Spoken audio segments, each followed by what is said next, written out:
Oi, eu sou a Karina e esse é o Naftalina Fresh. No episódio de hoje eu resolvi trazer para cá uma conversa que eu estava bastante reflexiva, já nessa pegada mais de refletir sobre as coisas no podcast. Recentemente eu encontrei uma pasta no Google Drive com nada menos que 227 páginas de textos que eu produzi na época em que eu tive meu primeiro blog, que durou de 2011 a 2017. Eu parei algumas vezes para ler o que tinha lá e fiquei até meio impactada pela maneira como eu me expressava através da escrita e das coisas que eu escolhia contar naquelas postagens.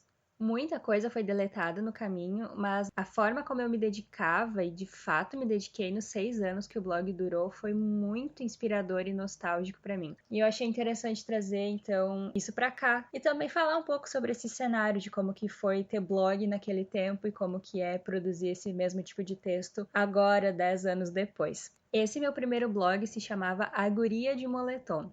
Meio longo, sim, e bem direto, já que era sobre mim, e se tem uma peça de roupa que poderia, e até hoje pode me caracterizar, é o moletom. O blog teve início em novembro de 2011, eu tinha recém feito 18 anos e estava com a cabeça fervendo de coisa para falar. Eu sempre fui muito melhor na escrita do que na fala, tanto que esse podcast desenrola muito mais quando eu tenho os episódios roteirizados, veja bem. Na época eu blogava unicamente para colocar para fora o que eu sentia mesmo. Os meus pensamentos meio que eram jogados lá e eu não sabia bem ao certo quem ia chegar a ler, mas meio que não importava. Eu lembro que eu até divulgava as publicações no meu Facebook, coisa que hoje eu nem consigo cogitar. O Guria de Moletom foi meu refúgio por muito tempo e eu sempre me sentia melhor quando eu postava lá as coisas que eu tinha vontade. Era como desabafar com desconhecidos, ou sozinha no quarto mesmo. Uma coisa que eu gostava muito era de personalizar o layout do blog, porque com o tempo eu consegui aprender um pouquinho sobre HTML e isso fez eu me sentir muito inteligente, muito dedicada ao bloguinho mesmo. Eu consegui alterar partes dos templates prontos que a gente baixa até hoje, para deixar a página mais a nossa cara mesmo e tal. Eu me divertia. Cada atualizada na página eu conferia como que estava ficando o resultado e era uma sensação de vitória. Era bem divertido. Eu até hoje mesmo, de vez em quando ainda brinco com os layouts que eu tenho baixado e vejo como que ficaria se eu mudasse algumas coisas dentro deles. Isso foi uma coisa que continuou comigo nesses 10 anos de blogagem. Foi importante eu rever um bom pouco do que eu publicava, das coisas que eu curtia fazer, dos conteúdos e dos materiais que eu elaborava sozinha e disponibilizava nesse bloguinho, porque especialmente para o episódio de hoje eu não estava sabendo sobre o que falar. Não sabia um assunto que seria bacana de eu abordar aqui e que fosse algo que eu gostasse de comentar, mas que também fosse interessante para vocês ouvirem, sabe? E esse monte de página com as postagens antigas me fez perceber que antes eu só simplesmente falava, escrevia, né? O que me dava vontade. E que isso me motivou por 6 anos durante a produção do blog, sabe? Foi importante para eu lembrar o meu propósito aqui, o tipo de coisa que eu queria criar quando eu comecei o Naftalina. Eu queria conversar, queria trazer um ambiente tranquilo, uma pausa nos pensamentos muito loucos que eu estivesse tendo ou que vocês me ouvindo eventualmente também estivessem pensando, sabe? As coisas vão acontecendo, é meio comum até que a gente se perca no meio do caminho e não saiba mais se era isso que devia estar fazendo. O que é engraçado de eu estar dizendo, porque desde 2011, quando eu comecei com o meu primeiro blog, eu já sabia que a minha vontade era trabalhar criando coisas na internet. Eu sempre soube disso. Mas nem sempre é o que a gente consegue fazer, né? E mesmo assim, aqui tô eu, desde setembro do ano passado, gravando podcast, sabe? Eu não quero que isso fique com a completa cara de conselho de coach, pelo amor de Deus, não é isso, tá? É só que eu senti que devia trazer pra cá essa conversa mesmo. Eu me senti inspirada pelas coisas que eu criei, pelos conteúdos que eu tirei do papel no passado, e usei isso para inspirar essa conversinha de hoje. De um jeito ou de outro, tá sendo um programa reflexivo também, como eu falei lá no episódio 11, que essas novas produções seriam. Blogar em 2011 me fez conhecer muita gente ao longo dos anos. Algumas dessas pessoas eu ainda acompanho e sigo, e é legal ver que nesses 10 anos de blog tudo mudou muito. Mas a nostalgia e a vontade de seguir criando e se encontrando em novos projetos segue viva, sabe? Isso é muito legal. O Facebook, que hoje eu tenho só para ter mesmo, foi muito importante nesse passado de blogueira, digamos assim, porque eu fiz parte de um grupo lá que era de blogs mais alternativos e tal.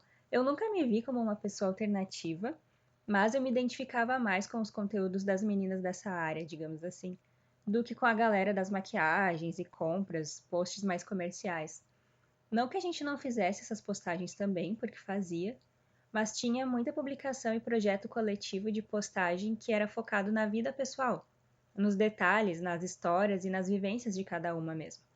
Não era o post pelo post, a troca de comentários, nem nada. Era sobre conhecer quem estava atrás daqueles layouts e das categorias personalizadas de cada blog. Foi muito legal. Os projetos coletivos duraram bastante tempo. Eu pude participar de vários e tenho eles nesses arquivos das páginas, além dos projetos que eu criava para desenvolver sozinha. Eu lembro que um dos meus primeiros foi o Rock de Segunda, onde toda segunda-feira eu publicava um texto falando sobre alguma banda que eu gostava e trazia músicas dela para comentar e tal. Esse durou bastantinho, eu realmente me empenhava em elaborar a postagem.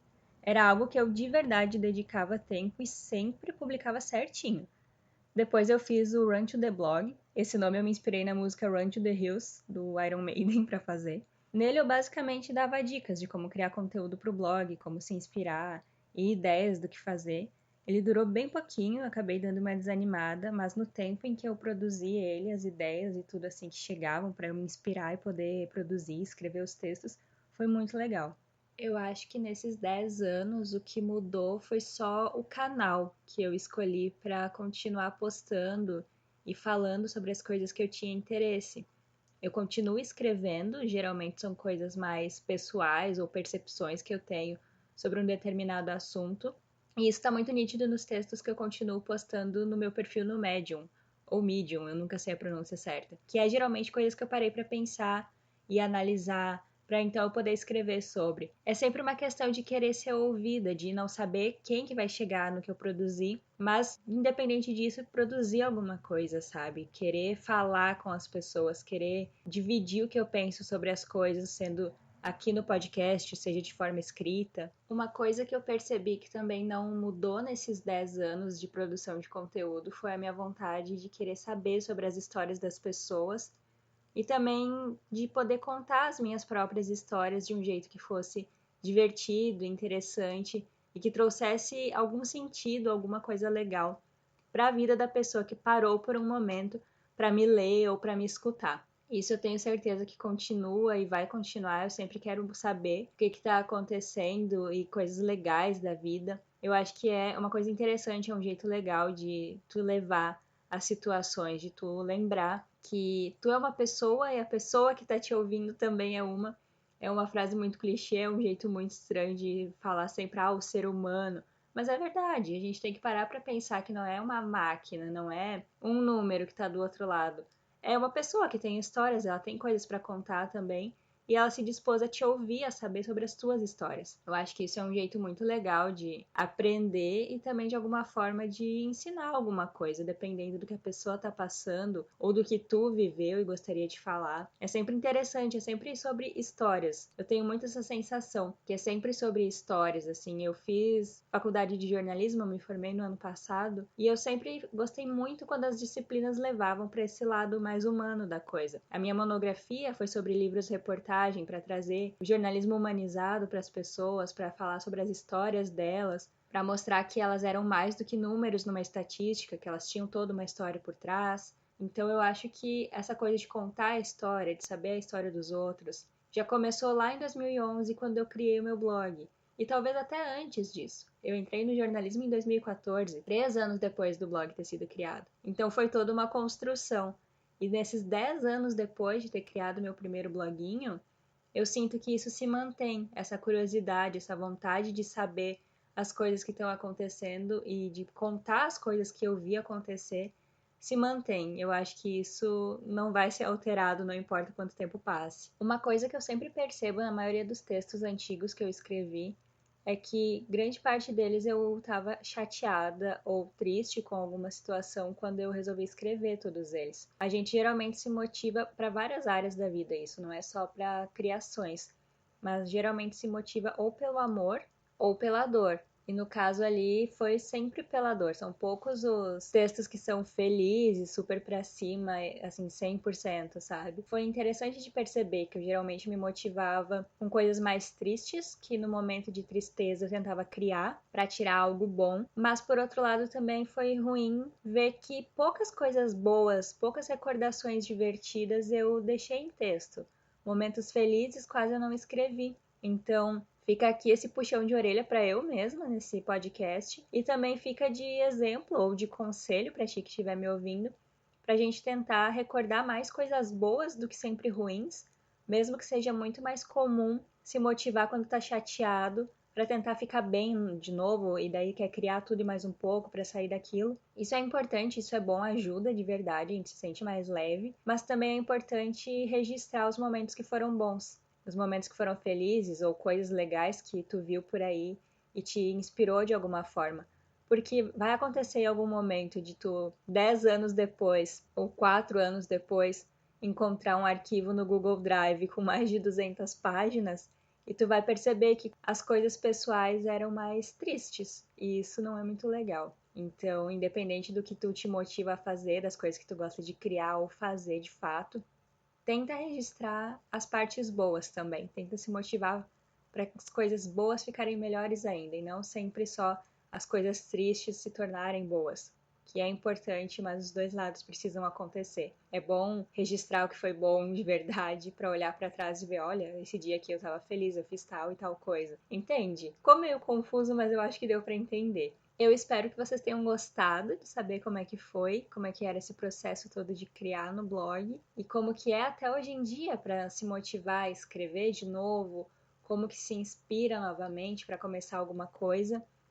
E esse foi o episódio de hoje. Espero que vocês tenham gostado, que tenha sido válido de alguma forma, que ajude de algum jeito. Pelo menos tenha sido uma conversinha boa, um tempo bem gasto para vocês espairecerem e dar uma aliviada no dia a dia, tá bom? Então por hoje é isso. Eu sou a Karina e esse foi o Naftalina Fresh. Muito obrigada por ter ouvido e vocês me ouvem nos próximos episódios. Até mais! Tchau!